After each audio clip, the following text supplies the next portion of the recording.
Hey friends.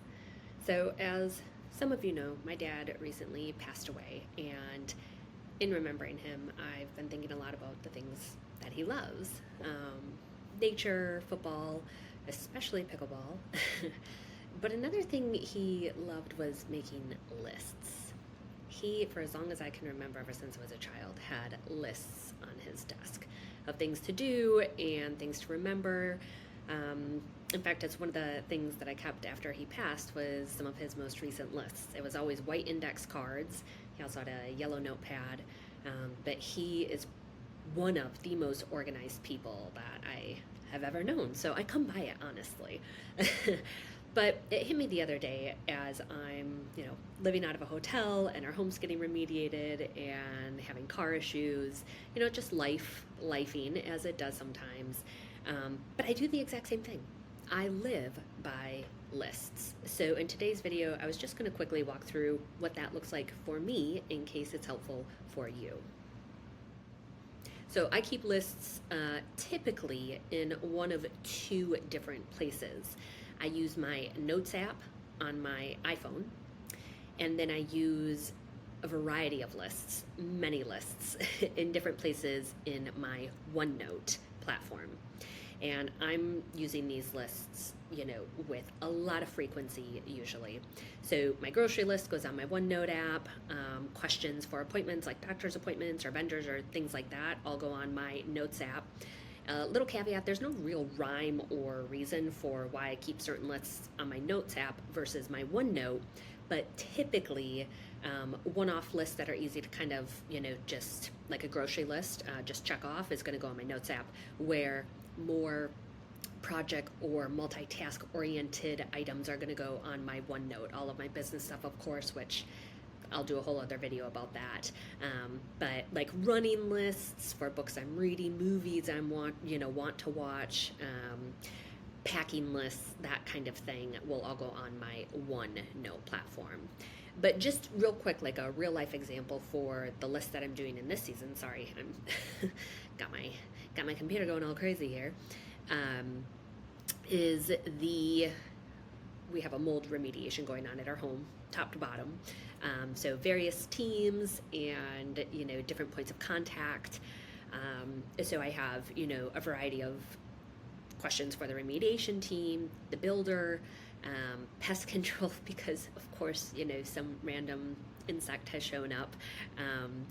And then, because we're kind of on the go and in various places throughout this, 1 month process or however long it's going to be, we're getting things from the home or bringing things back from the house, especially in that first week or so.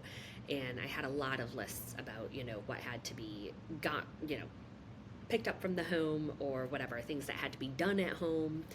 So I'm kind of keeping this, short seasons list here, and it has been a lifesaver.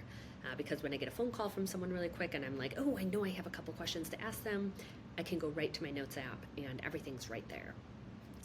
Now, some of the longer content for this process has gone onto my OneNotes app, so like emails that I want to keep track of and things like that, because it's more content. I also have a OneNote page that I have for this specific project, but a lot of like the quick one-offs, like I had mentioned before, where I just need to remember that one thing or make a short list, is going on my Notes app. Okay, so the one other place that I keep notes is in my calendar. And this isn't super common, but my car had broken down as well, so I need to take it in to get repaired. And so for appointments sometimes, or even if I'm running to a specific store, I will put the notes within the calendar appointment itself. And I remind myself that this is where I have, placed the notes, because I'll actually make a little notation, notes, my auto repair appointment. I can click into it and it shows me, what I want to talk to them about when I take the car in.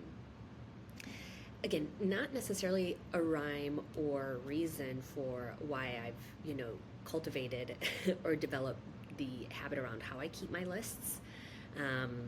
but it really works for me. And I mean, this has been a decade plus of kind of, doing it this way. It works well. It's very simple, but it helps me really navigate, especially seasons where there's a lot going on, in a way where I, don't need my brain to hold on to everything because I trust the platforms that I'm using, which is really, the purpose that they're there to serve.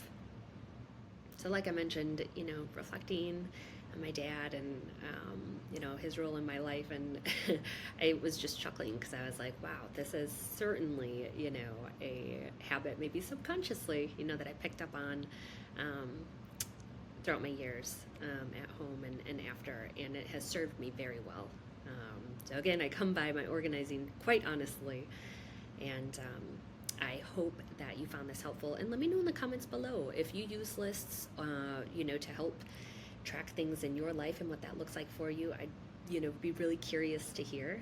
So thank you so much for watching my video, and each week I drop a new one on different areas of digital organizing, and I look forward to seeing you next week. Thank you so much for Thank you so much for watching, and happy organizing, my friend.